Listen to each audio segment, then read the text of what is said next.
Hi, my name is Elizabeth Ramirez. Today we are going to talk about knowing your patient's rights. This will include knowing what autonomy is, the right to confidentiality, the right to informed consent, and providing information regarding advance directives. On this slide, we are going to discuss autonomy. Autonomy may be defined as the right of a competent individual to accept or decline medical treatment. This is also is the right of an individual to make decisions based on their own free will. The individual also has the right to bodily integrity.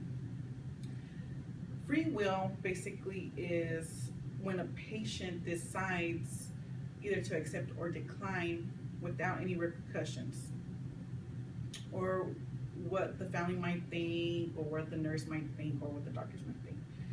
It's whatever the patient wants, and we have to respect that choice.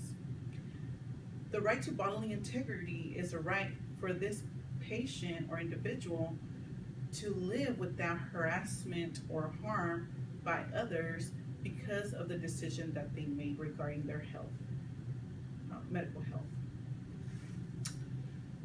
The next slide that we are going to discuss is regarding confidentiality. A patient has the right upon entering any healthcare facility to the right for their medical information to remain confidential. An act that was implemented was the Health Insurance Portability and Accountability Act of 1996. This, also known as HIPAA, this act basically states that it is the patient's right to consent to who or whoever we can release information to. We cannot release any information to third parties, even if it's the family member or even if it's their nursing home or shelter that is wanting the information. If the patient does not consent to the release of information, we as nurses are by law not allowed to give out any information, either over the phone or by leaving our electronic medical information up. We need to respect the patient for confidentiality. If we do violate this HIPAA violation, we can be fined, and we can go to prison, or we can lose our jobs and be reported to the State Board of Nursing. The next topic that we're going to discuss about is informed consent. The patient has the right to be informed of any medical treatment or procedures that are going to go on during their hospitalization. The patient also has the right to consent for treatment if they are competent. And they also have the right to have a licensed language interpreter used when needing regarding any consent. The right to be informed, basically they have to know what the risks are for the procedure, what kind of delays the procedure might take on their hospitalization stay. And the right to consent is for them to be competent and make that decision. If they are not competent, then they will, their designated surrogate or another person that they have appointed to make their decisions will come into play and consent for them. Regarding a language interpreter, a lot of these patients are using their family members or friends that are not licensed and they do not know any of the medical terminology that these doctors or nurses are providing to them. So we need to advocate for our patients and provide an interpreter, licensed interpreter, so they can know exactly what's going on. The patient has the right to be informed,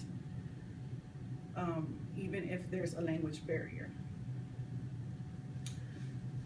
The last topic that we're going to discuss is regarding advance directives. Advance directives refers to a competent patient making decisions regarding their end-of-life care, which may include a living will, a durable power of attorney, or a do not resuscitate, also known as a DNR. A living will, a competent individual makes their wishes regarding their end of life care, which means that we have to comply by those rules or wishes for the person. The durable power of attorney also coincides with the living will and also recognizes the patient's rights, but also can appoint another person to make those decisions if that patient becomes incompetent. DNR is used at our facility, but we have 3 levels of DNR. We have DNR level A, which means we do not perform any compressions, but we still provide all life-sustaining measures with medicine.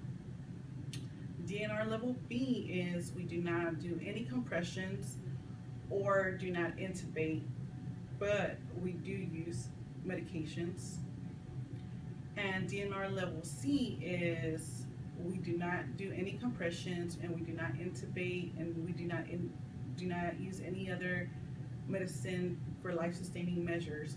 We do provide comfort care for the patient, which can, an example is giving morphine every 5 minutes, even if their systolic blood pressure is in the 70s over 40s. Some issues that have arisen with DNR is sometimes the family of the patient believes that the patient did not make a right decision, or sometimes the doctors feel that the patient should be a DNR status and disagrees with their full code. But like I said, the patient has the right, a competent patient has the right to make their own decisions, and we as nurses have to abide by them and advocate for our patient. If you have any questions regarding breaking confidentiality, questions on informed consents, or ethical dilemmas regarding advanced directives, you can always seek advice from either your team leader, your unit manager, your facilities ethics committee. You can always find rules and regulations that abide by your state laws online. For me, it would be the Texas Board of Nursing, and they have laws and rules and regulations to advocate for our patients. I hope this was informational for you, and I hope you were able to learn a little bit about autonomy, confidentiality, informed consents, and advanced directives. Thank you for listening.